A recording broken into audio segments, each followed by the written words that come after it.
One area where Volvo really dropped the ball was on the design of the Volvo 240 Wagon Sun Visor.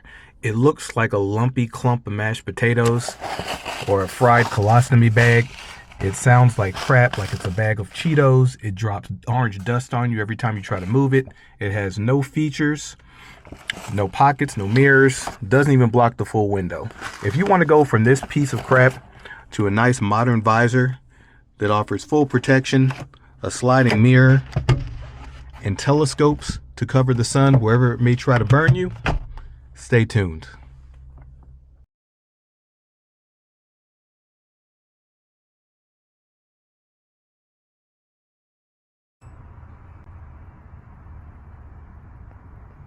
Bushido Driver YouTube. I got beef. Not with you, of course, but with Volvo. And this absolute travesty. You see this lumpy bag of mashed potatoes? You can hear it, right? You should not be able to hear your sun visor.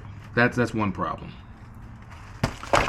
This, as I'm getting the interior back together, has been low-key the bane of my existence, trying to find a suitable way to make this better. I thought that perhaps I just got unlucky, right? I had a wagon that was abused, or hell, maybe it's a flood damaged car. There was some kind of reasonable explanation as to why this visor sucks so bad. But come to find out with a little bit of research that most wagon visors are like this. I had no idea. I went to the junkyard, found a nice sedan visor.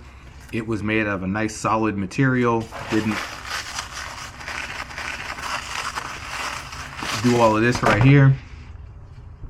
But it is a different shape. It's a different size. The mounting is different. You'll see that the wagon visor has a 3-screw setup where it goes into the roof, whereas the sedan, and it's circular. Right, whereas the sedan and the coupes have a rectangular block with a 2-bolt design, so they don't just swap over directly. So that set about a little bit of a quest to find a better solution. Additionally, this thing just offers absolutely nothing in the way of features. Right? There's no pocket to put a registration or an insurance card. There's no mirror. There's no light. Not that you would need that, but hey. Additionally, when you swing this thing to the side, this area right here doesn't actually cover the full window. So even if you pull it out to the side and the sun's kind of over here on your left-hand side as a driver, or right-hand side, depending on what part of the world you're in, it doesn't actually provide even the basic functionality that a sun visor is supposed to provide. So I set out to find a better option. Now there's a number of videos out there with people trying to restore these things. This is not worth restoring. This is worth throwing in the trash. Although I'm sure there's some old curmudgeon originalists out there who I'm gonna put these on eBay, and I'm sure somebody will go and buy them. Because as far as wagon visors go, I mean, it's a 93. They're from a classic. I mean, these are as young a sun visor as you're gonna find for a 240, and they're still in absolutely terrible condition by my standards at least. I can't speak for you. So if you want them, they'll be out there, but I digress. So we set about to find a better solution, and I think we've arrived at what I would personally consider to be the best readily available solution to solve the 240 sun visor problem without having to go, too much out of pocket or do a whole bunch of fabrication work. Because a lot of these people have taken an X-Acto knife and cut these things open. There was even a company that was 3D printing inserts to replace the foam, because there is like a coat hanger that goes around inside of this thing that keeps some loose semblance of a shape. But at the end of the day, you still have to reseal this thing with caulk or glue or some kind of an epoxy or whatever you want to do, or even cut like a custom piece of foam. But when you go to seal this edge back, because you've got this two-tone situation here, that edge on every example I've seen always look like shit. It's slick on this side. The texture doesn't match. It's shiny right on the seam. It's not uniformly inflated. It's like this is like a deflated bag of potatoes, and so some parts are puffy and high and look pretty good. Other parts are still low and sunken, and it just, especially against the taut vinyl headliner in a 240 wagon, it just looks terrible, even if you are going to replace it. And since it doesn't offer any modern functionality, let's do something better. How about that? How about we come up with a better option than something that was designed 40 years ago and poorly designed at that point in time? All right, so step one in coming up with a better visor is to figure out, like, what are the dimensions of this thing? Like, what are we trying to replace exactly? So if we go from the mounting point to the latch, it's 13 inches to the beginning of the opening, 13.5 inches to the middle, and a little over 14 inches to the edge, going from this mounting arm to the little brackets, the ones that always break anyway on the 240. If we go across the middle, this thing is exactly 15 inches long for the meat and potatoes. That's not counting this little offshoot tab over here, which really doesn't offer much in the way of functionality anyway. And then when we look at how deep it is, just a hair over 6 inches height wise. So that's kind of the general parameters that we were looking for when we went out into the junkyard to search and find a better solution. So without further ado, we'll teleport to the junkyard to answer the question that everyone, of course, wants to know. All right, Bushido driver reporting live on location at your favorite junkyard. And we recently took a little detour to figure out this whole sun visor situation, because as you may or may not know, the Wagon Sun Visors for the Volvo 240 are completely different than the sedan version, and they absolutely suck. They are a horrendous, terrible design. I'll probably splice in some kind of clip showing you the little puff pillow pastry, fresh baked croissant looking consistency that they have now. But they're just horrible. So we're looking to replace them.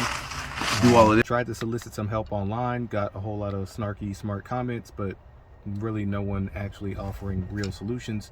But shout out to the one person that suggested these Rosen high impact CNC aluminum aircraft grade visors. Those would be badass, but a little bit outside the budget. So we are here trying to find the right solution, and I think we have done just that. These things are pretty sweet. One, it's black. If you look, it's got a textured vinyl-y leather-ish, you know, kind of consistency, which will go great with the headliner once that's put back in place. And even if it doesn't match perfectly, that's what SEM is for. Stability. Other thing is, it's already 3-bolt, which is the main difference between the wagon and the sedan and coupe visors, is that they have this big chunky square 2-bolt flange, and the wagon has a smaller 3-bolt. Now I'm not sure if this particular bolt pattern is going to be the same as the Volvo wagon, but here's what the hole looks like. It really wouldn't be too much trouble to enlarge the hole if need be, and make that compatible in the wagon. Put some nice sheet metal screws in there and call it a day. So I think we have found a winner. We'll see what this looks like actually in the wagon, but I mean, to find it in black as well, and it's not filled with all kinds of crappy foam that's going to deteriorate. So this could be the solution. And if you're wondering what it came out of, and you weren't quick enough to catch glimpses as we were doing the rest of this video, boom. BMW X5. So keep your eyes peeled. This is the final solution for your 240 sun visor problems. Now, dimensionally, it is somewhat similar. All right, pretty close. I mean, you'll see that the 240 visor is just a hair taller in this position, but lengthwise, it's actually, well, let's use the white side. But lengthwise, it actually is a little bit longer. It gives a little bit better coverage than the 240 visor. Now, the biggest difference you'll see is that look at the mounting point where that lines up. Right here, the mounting points are aligned. And then look at where the little hanging tab is. Right, so that's different. Now, ordinarily, that would be a problem. You want to match the exact length. But see, this telescopes. So in addition to being able to position this visor wherever you need it, when the sun comes up on your side, right, it also allows you to move the visor in the horizontal position, so that way this mounting tab can align wherever you need the hook to go. So basically get rid of everything associated with the 240 sun visor in your car and replace it. This also has a very nice sliding mirror, nice quiet mechanism, positively retained, doesn't shake, doesn't make any noise, and it's got a nice little document clip, or whatever you want to, your little plastic bag clip. If you want to hang something on your mirror, boom, pop that up there. So it's checking all the boxes for functionality. Nice, simple, clean design. One thing I really liked is that in this particular vehicle, the light is not part of the mirror. The light is actually in the headliner. So you're able to bypass that, just keep the simple mirror design without adding any kind of added complexity or failure points to your visor situation. So, okay, great. So now you've gotten what you need. And let's make sure you got what you need first. Hopefully you watch the whole video before you can run it off to the junkyard. But in addition to the actual visor itself, you're going to want to make sure that you get the retaining clip. Right? This is a two-part deal. In the vehicle, it goes like this. This bottom portion is separate. So the purpose of this metal clip in the host vehicle is to provide a ground for this metal tab that's on the receptacle, so that way it will know when to activate the lights that are in the headliner for when you pull the mirror down to be able to see whatever you want to see. We don't need these little tabs, and technically you could remove them. I'm going to keep them in there because it helps to create a more positive lock. There we go. More positive retention on the, you can kind of see where they get in there for it to grab the visor. All right, but you're going to want to make sure that you get up in the headliner and get this clip as well, because the standard Volvo clips, even if you're lucky enough to have some that aren't completely broken and turned to crumpled plastic, are not going to be big enough to fit this visor, unless of course you cut off this plastic portion, which I'm not inclined to go and do. So you get that, and then of course there's a 1 screw to mount that and 3 screws that mount the visor. Fun fact, those screws are the exact same size as the screws that you need for these holes in the roof. So simply a matter of, this was just a test fit, so these are actually the screws from the new visor. I don't know where those Volvo bolts were. I think these, if memory serves, those might have actually been like 6mm hex bolts or something, or hex screws. But nonetheless, we're not using them. All right. And part of the beauty of this solution, this also offers a 3-bolt solution. And it just so happens that this 3-bolt pattern is the exact same pattern as what's already in the roof in the Volvo 240. You can't make this stuff up. Oh, another thing you're going to want to have, I mean, you don't have to, but if you like being thorough, so there's these plastic plates, right? And when the visor is installed, this plastic plate goes on like this, and it really just covers the heads of the screws, just gives it like a little bit better fit and finish. I mean, I dare say that once installed, this will actually look better than OEM and have better functionality. I mean, it's a win across the board. But yeah, hopefully the vehicle you're pulling the visor out of has these clips still in place. Then you're going to want to position the visor in the holes. Now, obviously, this can spin around in any number of configurations, but you're going to see there is a little point here. All right, you're going to want to have this little rectangular protrusion facing forward, facing out the windshield, which is going to leave one flat edge here to the outside, and then one flat edge forward, and then this rounded radius corner is going to be facing inside, like towards the center of the vehicle. All right, you probably get a better position. Whoop. So get it mounted up there like so. All right, so now we've gotten the bracket loosely screwed into place. Don't want to cinch these things down right now because that's not the whole purpose of what we're doing. You'll also notice too that if you actually, see there's a little bit of a gap there still. If you were to tighten these things all the way down, it's going to put this bracket at an angle and it's going to make the mirror sit, or the visor sit way too high.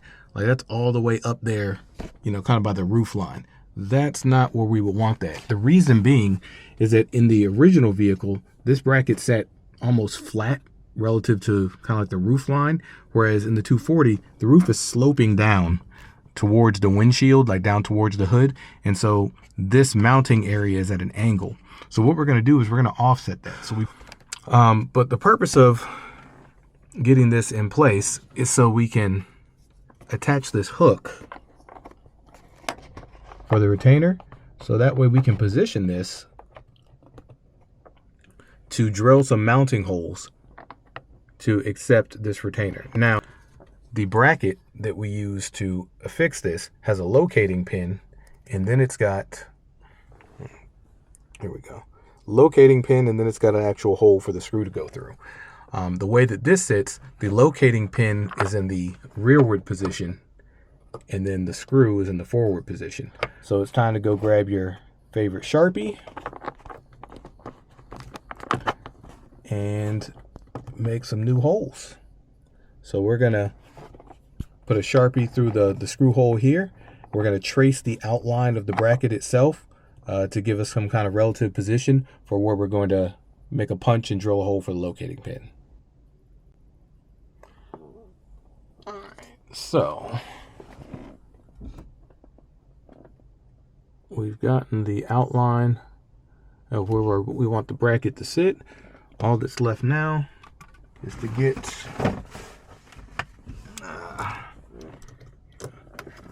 our handy punch.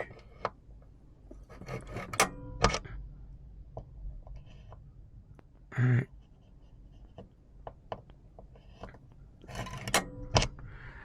And put two little holes there, the box. So this top hole is going to be 1/8, which is where the screw hole is going to go through.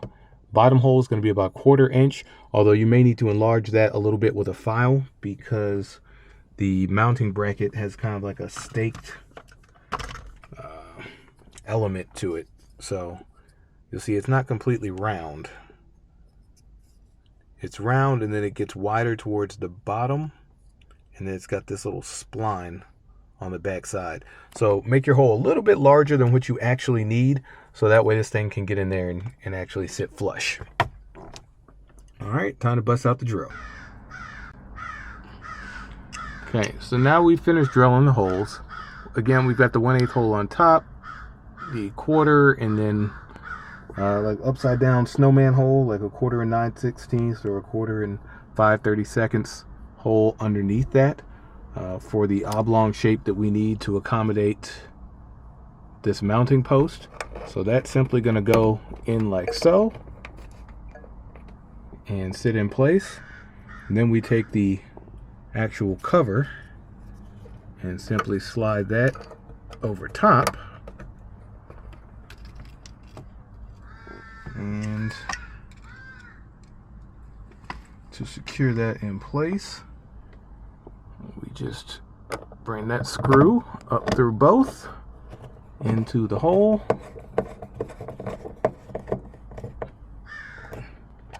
Don't have to get too crazy on it. It is plastic after all, although a much higher quality design and material than the Volvo holders. Now we slide this into place, and boom, we've got a visor. Now this is not the final positioning, but certainly very secure, not going anywhere. But we do need to adjust this final positioning here using the washers. So we can loosen these up and slide the washers in. Again, this location here, we want this to be as high as possible because essentially what we're trying to do is flatten out the plane that this lays on. So right now, this edge is pointed up towards the roof, which then makes the visor swing on a higher arc. What we want to do is we want to bring this down the most. So we're putting 3 washers here. We're going to leave that alone. That we want to be as close to the roof as possible. And then this front one here, we're going to put 1 washer under here. That's going to kind of level this whole plate and have the mirror or the visor provide a much more useful swing and arc than what we would have before. Also notice too where this thing naturally wants to sit in the mounting hole right now. Right now it's a little bit above. So you have to actually pull down a little bit to get it to go into place. Whereas once this thing is properly adjusted on this side, when it swings through, like on the passenger side, you'll see it comes through and it actually hangs below. So you actually have to lift it up a little bit to get it into place. So that's where we want it to be. And with a couple of washers, that's what we'll have. Oh, and the first use of the telescoping feature is to make it easier to install these visors in the first place. Simply slide it out the way, and unlike the stock visors, you've got much more room and better access to the bolts that hold these in. So we're simply going to loosen up all of these. It doesn't have to be completely removed.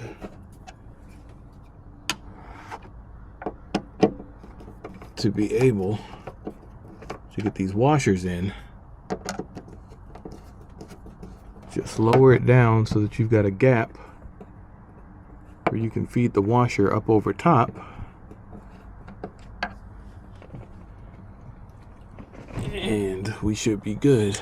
All right, one thing about the washers, obviously I got individual washers because I didn't know how many it was going to take to get the offset or get the swing that we need.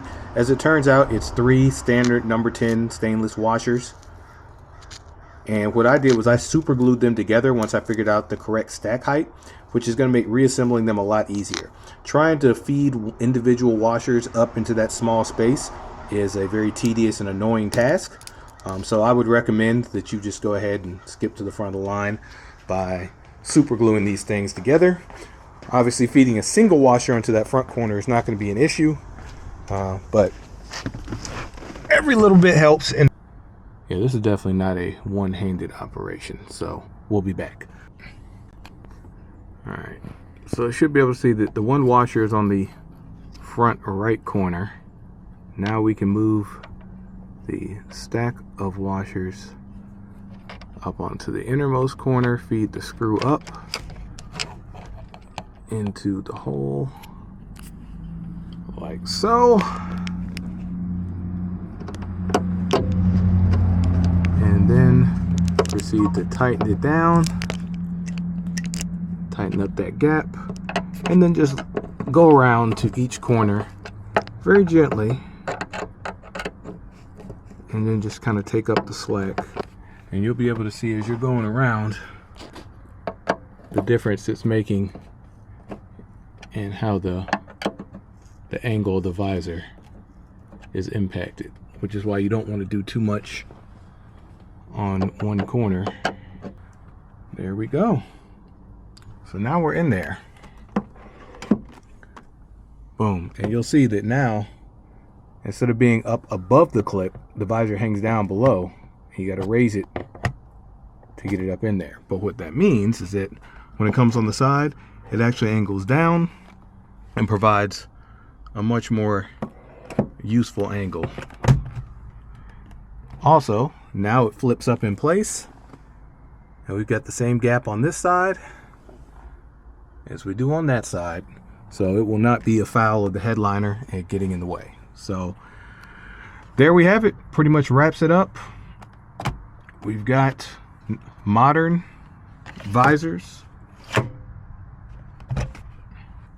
in your 240. Better quality, more functionality, no crinkling potato chips, no fried colostomy bag look. You can thank me later. But you the driver out.